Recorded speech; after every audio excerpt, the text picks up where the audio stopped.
ओम शांति। अभी पिछले 9 दिन नवरात्रि के दौरान हमने रोज अलग अलग देवियों का आह्वान किया, अलग अलग गुणों को अपने जीवन में धारण करने का पुरुषार्थ किया और उन गुणों को स्वरूप में लाते लाते, उन गुणों का अनुभव करते करते उनको अपने जीवन में समाकर एक शक्ति की महसूसता की। और जब वो दिव्यता, शक्तियाँ जीवन में समा जाती है तो हमारे अपने अंदर जो बुराइयां हैं, मनोविकार हैं या कमी कमजोरियां हैं, वो स्वतः ही समाप्त होने लग जाती है। बुराइयों का विनाश होकर के अच्छाइयाँ जीवन में आने लग जाती है, जिसका यादगार पर्व आज विजयदशमी दशहरा मनाया जा रहा है। दशहरा माना ही बुराइयों के ऊपर अच्छाइयों की जीत का प्रतीक है। प्रतिवर्ष दशहरे पर हम रावण का पुतला बनाते हैं और उस पुतले को जला देते हैं, रावण दहन कर देते हैं। लेकिन अगले वर्ष जब दशहरा आएगा तो रावण का पुतला थोड़ा और बड़ा बनाते हैं, थोड़ा और मोटा बनाते हैं। हर वर्ष इसी तरह से हम बड़ा बनाते आए हैं। लेकिन ये जानना आवश्यक है कि रावण है कौन। परमात्मा पिता ने स्पष्ट किया है कि रावण माना रुलाने वाला, रावण माना दुख देने वाला।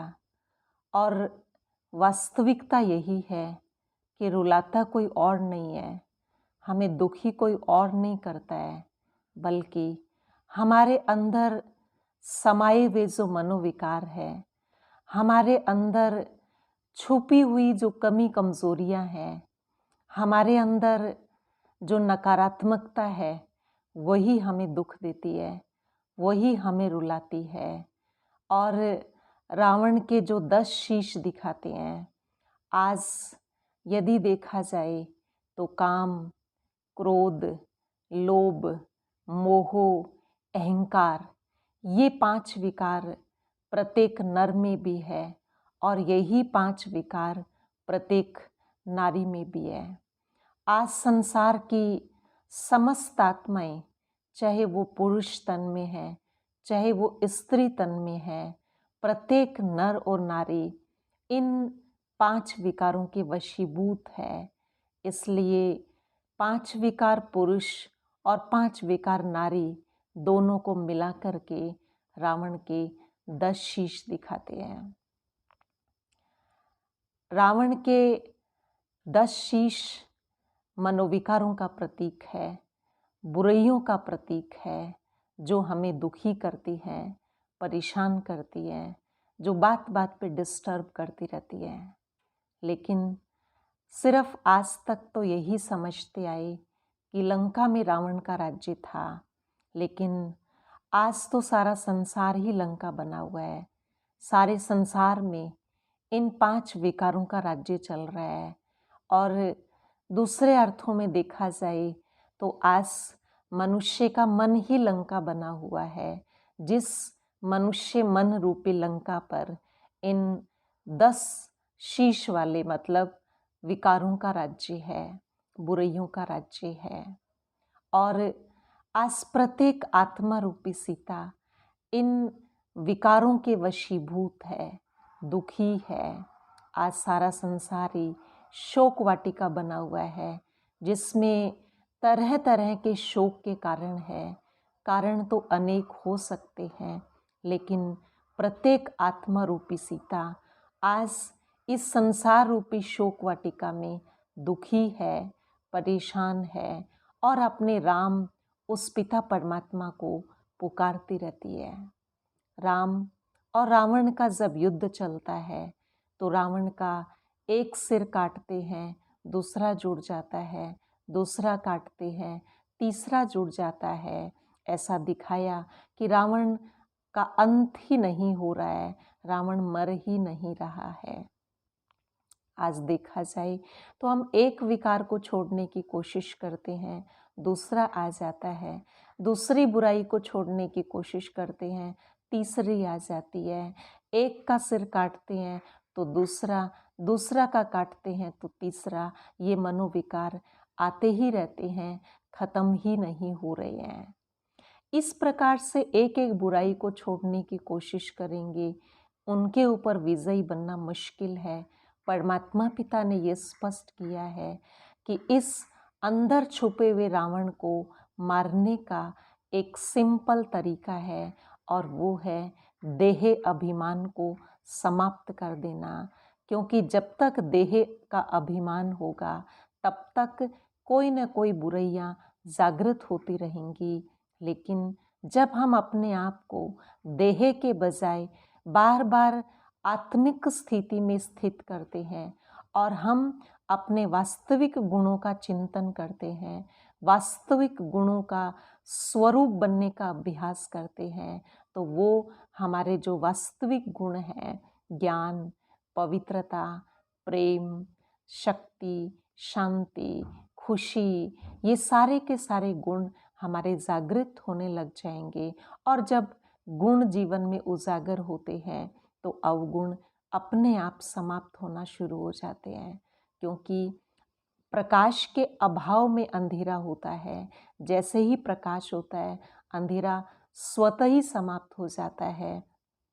इसी तरह से ये मनोविकार जीवन में ज्ञान के अभाव से आए, स्व की समृद्धि के अभाव से आए, अपने वास्तविक स्वरूप को भूलने की वजह से आए। जब हम अपने आप को बार बार इस समृद्धि में स्थित करेंगे कि मैं एक शांत आत्मा हूँ, मैं एक शुद्ध आत्मा हूँ, मैं एक पवित्र आत्मा हूँ, मैं एक शक्तिशाली आत्मा हूँ, मैं नीडर आत्मा हूँ, मैं बहुत ईमानदार आत्मा हूँ। जब हम अपने वास्तविक गुणों को स्वरूप में लाने के लिए अभ्यास करते हैं तो ये नकारात्मकता जो जीवन में आई है वो समाप्त हो जाती है। पर इस स्थिति में टिकने के लिए हमें दृढ़ता रूपी तिल्ली की ज़रूरत है। जैसे हम पुतले को एक तिल्ली लगाते हैं और पुतला जल जाता है, इसी तरह से दृढ़ता वो तिल्ली है जिस तिल्ली के आधार से हम अपने ओरिजिनल स्थिति में स्थित होते हैं और हमारे भीतर रावण जो बैठा है वो खत्म हो सकता है। इसलिए दृढ़ता पूर्वक बार बार अपने आप को स्मृति दिलाएं कि मैं शुद्ध, शांत, पवित्र, श्रेष्ठ, महान आत्मा हूँ, ताकि भीतर बैठा हुआ रावण खत्म हो सके और आत्मा रूपी सीता मुक्त हो सके। रावण का राज्य द्वापर से शुरू होकर के अभी कलयुग तक चलता आ रहा है। सतयुग और त्रेता जहाँ पर किसी तरह की कोई कमी कमजोरी नहीं थी, वो राम राज्य था, जहाँ पर आत्मा रूपी सीता सुखी थी, अपने वास्तविक स्वरूप में थी। पर द्वापर से जैसे मनोविकारों की शुरुआत हुई, आत्मा दुखी हो गई। लेकिन अब वक्त है अपने भीतर बैठे हुए रावण को समाप्त करके, इस रावण राज्य को समाप्त करके पुनः राम राज्य लाना है। अपनी वो सतयुगी दुनिया लानी है जिस सतयुगी दुनिया में हम बहुत ही खुशी से, शांति से, संपन्नता पूर्वक अपना जीवन व्यतीत करेंगे। तो आज इस विजयदशमी के पावन अवसर पर आप सभी को दशहरा की, विजयदशमी की हार्दिक शुभकामनाएं। आप सबका जीवन सुखद हो, आप सबका जीवन श्रेष्ठ हो, आप सभी के जीवन में वो दिव्य गुण आ जाएं, वो देवत्व आ जाए जिस देवत्व के आधार से हम सुखी हो जाएं।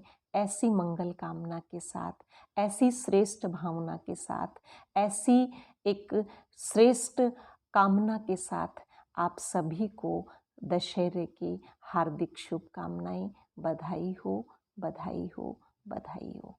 ओम शांति।